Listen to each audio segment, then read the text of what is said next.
Hello दोस्तों, मैं हूं ज्योतिपाल और आप सभी का स्वागत है मेरे चैनल ज्ञान ज्योति कंप्यूटर में। जैसा कि दोस्तों आप जानते हैं कि कंप्यूटर कोर्स का अपना चल रहा है सेशन, और जिसमें हमने कंप्यूटर के बारे में बहुत कुछ थ्योरी अपन ने देख ली है पिछले वीडियोस के अंदर कि कंप्यूटर क्या है, इसके जनक कौन है, और कंप्यूटर के अंदर इनपुट यूनिट क्या है, प्रोसेसिंग यूनिट क्या है, आउटपुट यूनिट क्या है, स्टोरेज यूनिट क्या है, और उसकी क्या विशेषताएँ हैं, क्या लाभ हानि हैं, और कंप्यूटर के प्रकार के बारे में अपन ने देख लिया है। तो आज हम थोड़ा आगे बढ़ रहे हैं। आज हम देखते हैं, एक तो आपने एक कंप्यूटर का जो आर्किटेक्चर है वो आप समझ चुके हैं।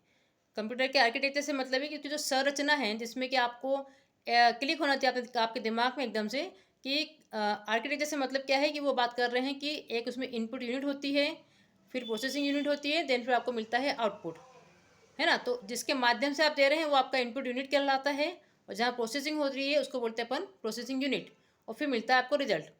और जहाँ आप स्टोर करते हैं, उसको सेव करते हैं, वो कहलाता है आपका स्टोरेज यूनिट।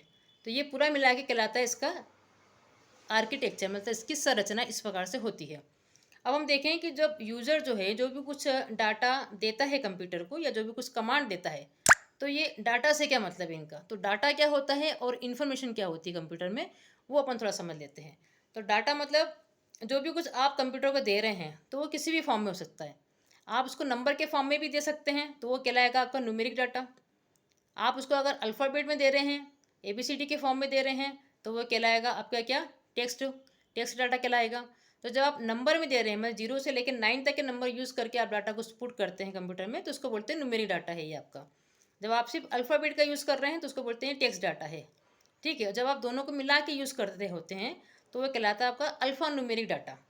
तो अल्फ़ा न्यूमेरिक डाटा में क्या हो रहा है कि आप नंबर भी यूज़ कर रहे हैं प्लस टेक्स्ट भी यूज़ कर रहे हैं। जैसे किसी का एड्रेस आप लिख रहे हैं कि 399 साकेत नगर, तो यहाँ पे 399 भी आपने यूज़ करा, मतलब न्यूमेरिक भी आपने यूज़ करा, देन टेक्स्ट के रूप में आपने साकेत नगर भी लिखा है। तो इसको बोलते हैं अल्फ़ा न्यूमेरिक डाटा आपने डाला है इसके अंदर। ठीक है, तो डाटा आप किसी भी फॉर्म में डाल सकते हैं। देन आप सिंबल भी यूज़ कर सकते हैं।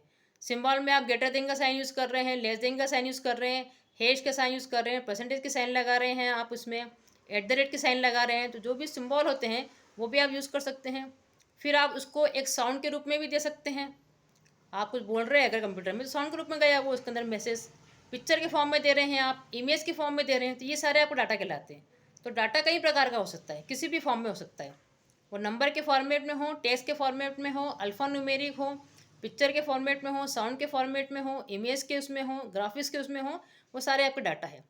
तो ये आपने डाटा दिया उसको, मतलब तथ्यों का संकलन करके आपने को डाटा उसको दिया कि हमको ये काम करवाना है उससे, कंप्यूटर से। कंप्यूटर उसको क्या करेगा, फिर प्रोसेस करेगा। तो प्रोसेस करने के बाद जो वो आपको रिजल्ट देगा, उस डाटा को प्रोसेस करने के बाद कंप्यूटर जो यूज़र को देगा, तो वो कहलाती है आपकी इन्फॉर्मेशन। उसको बोलते हैं इन्फॉर्मेशन। तो या तो वो आपको बताया था मैंने आपको कि वो आपको मॉनिटर पे दिखा देता है, या फिर आप प्रिंटर पे उसका प्रिंट आउट निकाल सकते हैं। तो ये थोड़ी सी शब्दावली अपन कंप्यूटर की समझे कि वो डाटा किसको बोल रहा है। तो प्रोसेस होने के पहले का जो भी है, जो भी कुछ यूज़र ने दिया कंप्यूटर को, वो कहलाता है डाटा। और प्रोसेस होने के बाद कंप्यूटर जो यूज़र को देता है वो कहलाता है आपका इन्फॉर्मेशन। तो ये हो गया आपका डाटा और इन्फॉर्मेशन। अब हम थोड़ा सा अगर आगे चलें तो हम ये समझें कि कंप्यूटर में जो सॉफ्टवेयर और हार्डवेयर, ये वो किसको बोल रहे हैं, कि सॉफ्टवेयर क्या है और हार्डवेयर क्या है। तो कंप्यूटर में आपको नाम से मालूम पड़ा कि हार्डवेयर मतलब है कि ऊपर का ढांचा जो दिख रहा है हमको सामने, जिसको हम देख सकते हैं, छू सकते हैं, कंप्यूटर की जो बॉडी है वो उसके हार्डवेयर है। और उसी हार्डवेयर को हमने क्या करा था, अलग अलग नामों में बांट दिया था। जैसे कंप्यूटर में आपके कितने पार्ट्स हैं, कीबोर्ड भी है, माउस भी है, स्पीकर भी है, सेंट्रल प्रोसेसिंग यूनिट भी है, मॉनिटर भी है। ठीक है, और अगर आप सीपीयू को खोल देंगे अंदर से तो आपको उसमें हार्ड डिस्क भी दिखेगी, आपको उसमें रैम भी दिखेगा, आपको सीपीयू का फ़ैन भी दिखेगा। तो ये सब क्या है जो आपको दिख रहा है, ये सब, तो ये सब हार्डवेयर पार्ट हो गए इसके। तो जिनको अपन देख सकते हैं या छू सकते हैं वो क्या हो गए, कंप्यूटर के हार्डवेयर पार्ट हो गए। और फिर सॉफ्टवेयर क्या है, सॉफ्टवेयर मतलब प्रोग्राम्स, जो कंप्यूटर में डले हुए हैं प्रोग्राम, जिसके थ्रू वो काम कर रहा है। लेकिन वो आपको ऐसे, उसका कोई फिजिकली रूप नहीं है, तो आपको फिजिकली देख नहीं सकते हैं, छू नहीं सकते हैं। तो जिसको आप फिजिकली देख या छू नहीं सकते हैं वो कहलाते हैं आपके सॉफ्टवेयर, मतलब प्रोग्राम कहलाते हैं। इसलिए आपने देखा होगा कि कंप्यूटर फील्ड में भी दो कैटेगरीज हो गई है। एक वो व्यक्ति जो कि जिसको कि कंप्यूटर का पूरा नॉलेज है लेकिन वो हार्डवेयर का काम करता है, उसको अपन बोलते हैं हार्डवेयर। अपने कंप्यूटर में कुछ प्रॉब्लम हो जाती है, अपन हार्डवेयर वाले को बुलाते हैं उसमें। और एक वो प्रोग्रामर होते हैं जो कि सॉफ्टवेयर बनाते हैं। आपको बताया था मैंने कि जो कंप्यूटर को यूज़ करता है वो यूज़र कहलाता है, और जो कंप्यूटर के लिए प्रोग्राम बनाता है वो क्या होता है, प्रोग्रामर। तो एक वो लाइन भी होती है, वो सॉफ्टवेयर वाली लाइन होगी उसकी। ठीक है, तो अगर ऐसे भी हम समझें, ऐसे भी हम समझें तो ये जो हमारी बॉडी है ये क्या है, हार्डवेयर है। और जो हमारे अंदर जो एक आत्मा है, जो चैतन्य है, जिसके कारण ये बॉडी मूवमेंट कर रही है, नहीं तो ये बॉडी क्या है, ये तो जड़ है। वैसे तो ये बॉडी आपकी जड़ है, उसके अंदर वो चैतन्य है, वो आत्मा है, वो जीव आत्मा है, जिसके कारण ये चल फिर रही है, मूवमेंट कर रही है। इसी क्या होता है, जब वो जीवात्मा निकल जाती है किसी की बॉडी में से, तो वो बॉडी को अपन बोलते हैं कि ये उसकी डेथ हो गई है, अब वो मर गया। हालांकि उसके आँख नाक कान आपको हाथ पैर वैसे दिख रहे हैं, लेकिन वो चैतन्य उसमें से निकल गया है, जो कि दिखता नहीं है। जो कि दिखता नहीं है तो वो कहलाता है आपका सूक्ष्म शरीर। वो सूक्ष्म शरीर आपका चला गया, लेकिन स्थूल शरीर आपका यहीं पड़ा हुआ है। जब तक ये दोनों आपस में कनेक्ट नहीं होंगे तब तक काम नहीं होगा। भाई अगर स्थूल शरीर है लेकिन उसके पास सूक्ष्म शरीर नहीं है, वो आत्मा नहीं है, वो जीव आत्मा नहीं है, तो भी कोई मतलब नहीं है। और वो जीव आत्मा तो है, लेकिन अगर उसको स्थूल शरीर नहीं मिलेगा तो वो अपना काम करके नहीं दिखा पाएगी, आप उसको जानेंगे पहचानेंगे कैसे। तो हालांकि अपन कहते ही है कि हमारी आंखें देख रही है, हम सुन रहे हैं, लेकिन एक्चुअली में वो सूक्ष्म शरीर ही आपको सुनता है और देखता है। ये तो बस उसके लिए एक फ्रेम का काम करता है, ये जो स्थूल शरीर आपका होता है। तो सेम वैसे ही कंप्यूटर में है कि कंप्यूटर में जो आपके पार्ट्स दिख रहे हैं, जिसको कि अपन अलग अलग भागों में बांट दिया था कि ये हमारा इनपुट यूनिट है, ये हमारा प्रोसेसिंग यूनिट है, ये हमारा आउटपुट यूनिट है, लेकिन है तो सब हार्डवेयर ही। ठीक है, तो उस हार्डवेयर को चलाने के लिए, उस हार्डवेयर से काम कराने के लिए आपके उसके अंदर प्रोग्राम का होना, सॉफ्टवेयर का होना बहुत ज़रूरी है, अदरवाइज़ का कोई मतलब ही नहीं है। तो सॉफ्टवेयर और हार्डवेयर दोनों ही ज़रूरी, दोनों ही पूरक है, एक दूसरे के लिए इंटरकनेक्ट है। ये आप देख लें सबसे पहले तो। ठीक है, तो ये हो गया आपका सॉफ्टवेयर और हार्डवेयर। अब अपन देखें तो इसमें आपको ये भी देखना है कि जो सॉफ्टवेयर होते हैं वो दो प्रकार के होते हैं। एक है आपका सिस्टम सॉफ्टवेयर और एक होता है आपका एप्लीकेशन सॉफ्टवेयर। तो जो सिस्टम सॉफ्टवेयर होते हैं वो सभी सिस्टम में होते हैं और उनका होना ज़रूरी है, अदरवाइज़ वो कंप्यूटर चलेगा ही नहीं, ऑन ही नहीं होगा। वो सिस्टम सॉफ्टवेयर नाम से लग रहा है कि ये सिस्टम के लिए ही है, जिसको चीज़ सिस्टम ही रीड करता है, सिस्टम ही पढ़ता है, वो सिस्टम के लिए ही बनाए हैं। मान लीजिए कि मैंने भी कंप्यूटर परचेस करा, आपने भी कंप्यूटर परचेस करा, आप अपने घर में कंप्यूटर चला रहे हैं, मैं मेरे घर में कंप्यूटर चला रही हूँ, दोनों के यहाँ पर कंप्यूटर ऑन हो गया है। क्योंकि वो जो बेसिक सॉफ्टवेयर जो चाहिए होता है इसको ऑन करने के लिए, वो दोनों के कंप्यूटर में है। आपके कंप्यूटर में भी है, मेरे कंप्यूटर में भी है, तो दोनों का कंप्यूटर चल रहा है। अब सपोज मान लीजिए कि मुझे अकाउंटिंग के लिए कुछ अकाउंटिंग सॉफ्टवेयर चाहिए, तो अब ये कहलाएगा आपका एप्लीकेशन सॉफ्टवेयर। जब यूज़र अपनी रिक्वायरमेंट के हिसाब से कोई सॉफ्टवेयर डालना चाहता है अपने कंप्यूटर में, वो ज़रूरी नहीं है, कंप्यूटर तो वैसे भी काम चल रहा है। अब आपको अकाउंट का काम नहीं तो आपने अकाउंटिंग सॉफ्टवेयर नहीं डलाया, लेकिन मुझे काम है इसलिए मैंने वो सॉफ्टवेयर अपने कंप्यूटर में डलवा लिया, तो ये कहलाते हैं आपकी एप्लीकेशन सॉफ्टवेयर। तो जब किसी पर्पज़ के लिए आप अलग से कोई सॉफ्टवेयर को लेते हैं तो वो सारे आपके कहलाते हैं एप्लीकेशन सॉफ्टवेयर। फिर अगर आपको फ़ोटो में एडिटिंग करना है तो आपने फ़ोटो से संबंधी फ़ोटोशॉप डलवा लिया है, या आपने पेंट से संबंधित कुछ काम करना है तो आपने फ़ोटो पेन डलवा लिया है इसके अंदर। टाइपिंग से संबंधित काम करना तो एम एस वर्ड ले लिया आपने, उसमें यूज़ कर लिया। डाटाबेस से संबंधी आपको काम करना है तो आपका एक्सेस आ गया है, या डीबीएस है, फॉक्स प्रो है। तो हम अपनी रिक्वायरमेंट के हिसाब से सॉफ्टवेयर को यूज़ करते हैं, तो वो कहलाएंगे आपकी एप्लीकेशन सॉफ्टवेयर।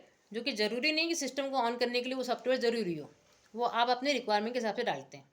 लेकिन जो सिस्टम सॉफ्टवेयर होते हैं वो सभी कंप्यूटर में होते हैं, सभी कंप्यूटर में होना ज़रूरी, अदरवाइज वो ऑन ही नहीं होंगे, चालू ही नहीं होंगे। तो वो जो सिस्टम सॉफ्टवेयर होते हैं वो कौन कौन से सॉफ्टवेयर होते हैं, तो एक तो वो सॉफ्टवेयर होता है जो कि हार्डवेयर से रिलेटेड होता है। जितने भी कंप्यूटर के पार्ट्स हैं, जैसे कीबोर्ड है, ठीक है, माउस है, मॉनिटर है, तो इन सब के लिए क्या होता है, एक ड्राइवर लगता है इनका। लेकिन वो ड्राइवर क्या होता है, इनबिल्ट आता है। क्योंकि सभी को पता है कि ये तीन चीज़ें तो आवश्यक ही है, आउटपुट के लिए एक मॉनिटर होना जरूरी है, ज़रूरी नहीं प्रिंटर हो। और जब आप अलग से प्रिंटर लगाते हैं तो आपको प्रिंटर का ड्राइवर भी डलवाना पड़ता है, क्योंकि बिना ड्राइवर के वो नहीं चलेगा। लेकिन मॉनिटर के, कीबोर्ड के और माउस के आपको ड्राइवर नहीं डालते, क्योंकि वो इनबिल्ट रहते हैं, वो ऑटोमेटिकली कंप्यूटर के अंदर ही बन के आते हैं। ठीक है, तो एक तो वो सॉफ्टवेयर जो कि हार्डवेयर को चलाने के लिए ज़रूरी है, जिसको ड्राइव करते हैं, उसको बोलते हैं ड्राइवर इनका। एक तो वो सॉफ्टवेयर हो गया आपके।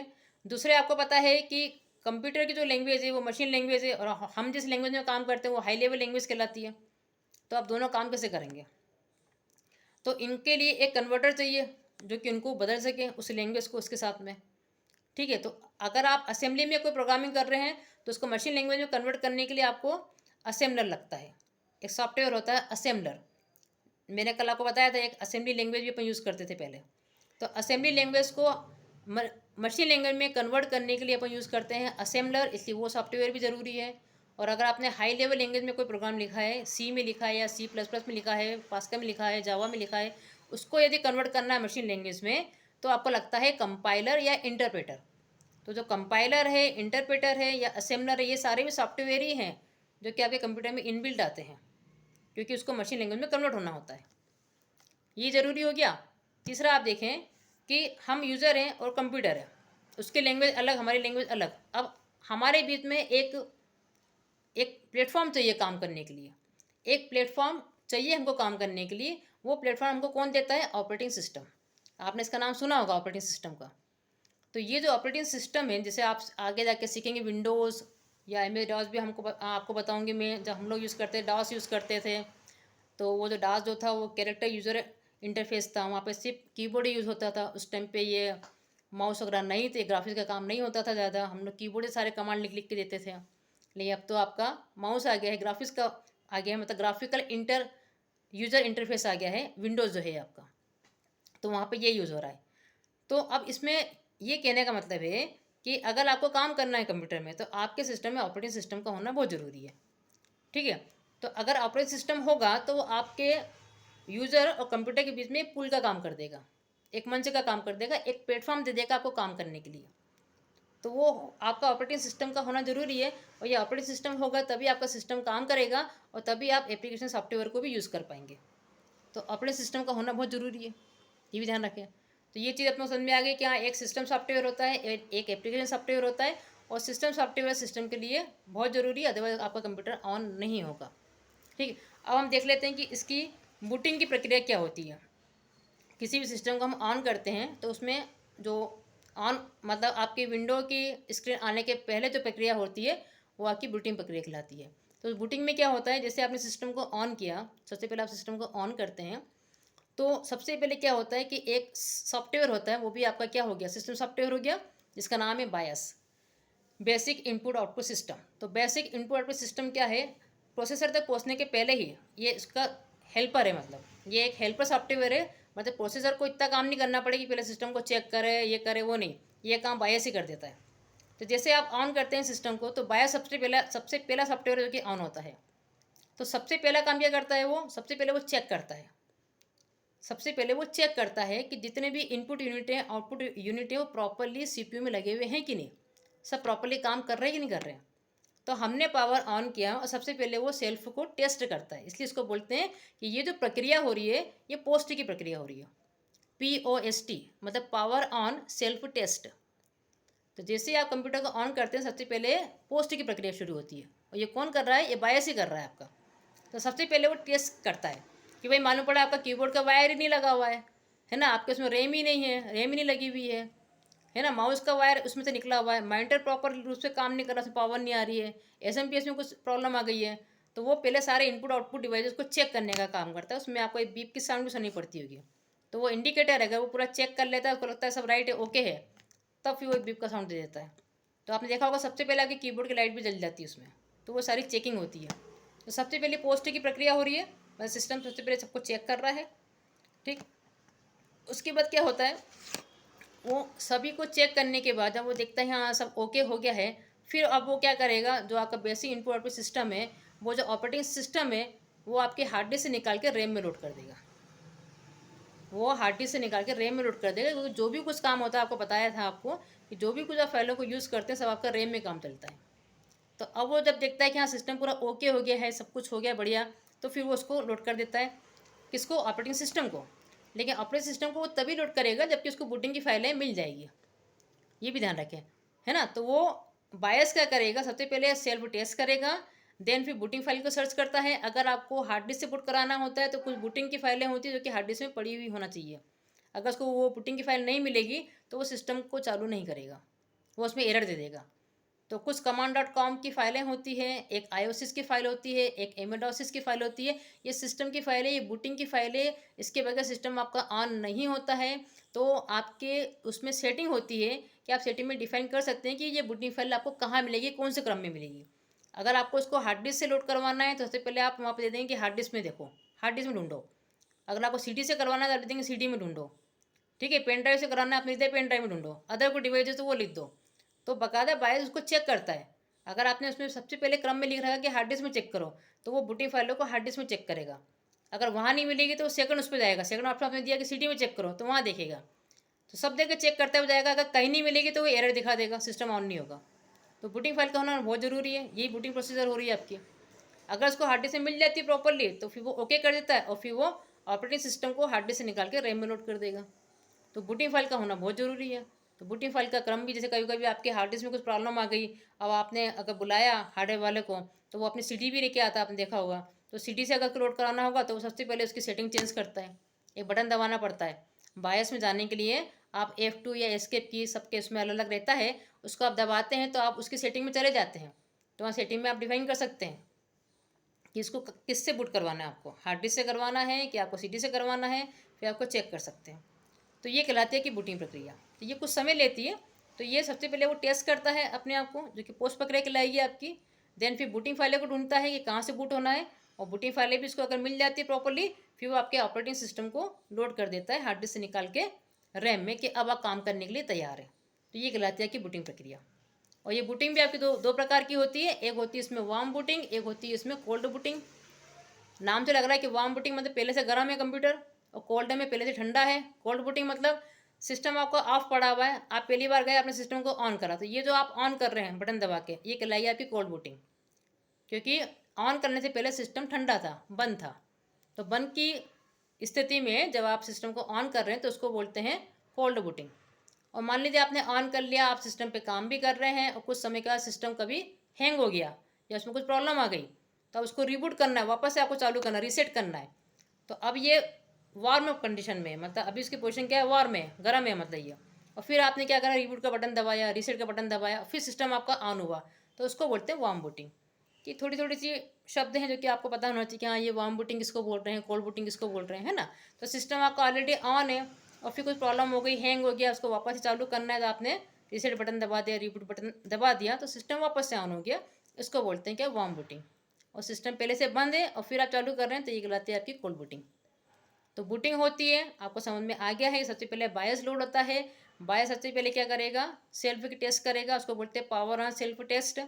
टेस्ट करने के बाद वो बूटिंग की फाइलों को सर्च करता है। अगर उसको बूटिंग फाइल भी मिल जाती है प्रॉपरली, फिर वो आपके ऑपरेटिंग सिस्टम को हार्ड डिस्क से निकाल के रैम में लोड कर देता है। अब आपका सिस्टम तैयार है कोई भी काम करने के लिए।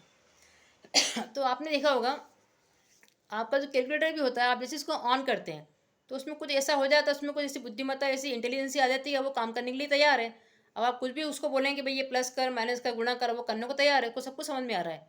तो वैसे ही है, सिस्टम के अंदर कुछ प्रोग्राम डाल दिए गए हैं ताकि सिस्टम उनको पढ़ के अपने आप को इंटेलिजेंट बना लेता है, अपने आप को बुद्धिमत्ता में ले लेता है कि अब यूज़र जो भी कुछ कमांड देगा, जो भी कुछ निर्देश देगा मुझे करने के लिए, अब मैं तैयार हूँ करने को। ये कहने का मतलब है। तो ये कहलाती है आपकी बूटिंग। तो इस प्रकार से कंप्यूटर का बूट हो जाता है, चालू हो जाता है, और फिर सबसे पहले जो विंडो दिखती है आपको, वो दिखती है आपको विंडोज़ की विंडो। सबसे पहली जो विंडो होती है वो आपके डेस्कटॉप की जो विंडो होती है, जो कि विंडो आपका ऑपरेटिंग सिस्टम लोड हो गया है। अब आपकी सबसे पहली विंडो दिख रही है आपकी डेस्कटॉप की विंडो, जिस पे कि आप काम करते हैं। ठीक है दोस्तों। तो थोड़ा आपको दिमाग में आया होगा कि हाँ कैसे क्या चालू हो रहा है, कैसे क्या नहीं हो रहा है। आगे और अपन को उसको कंटिन्यू करेंगे। अभी तो थ्योरी पार्ट चल रहा है, फिर प्रैक्टिकल भी होगा, और इसी प्रकार से अपन आगे बढ़ते रहेंगे दोस्तों। तो आप प्लीज़ इस चैनल को आप सब्सक्राइब करें, लाइक करें, शेयर करें, और अगर आपको अच्छा लगता है तो आप इसको लाइक करें, साथ में इसको सब्सक्राइब भी करें और दूसरों को भी बताएं। Thank you so much.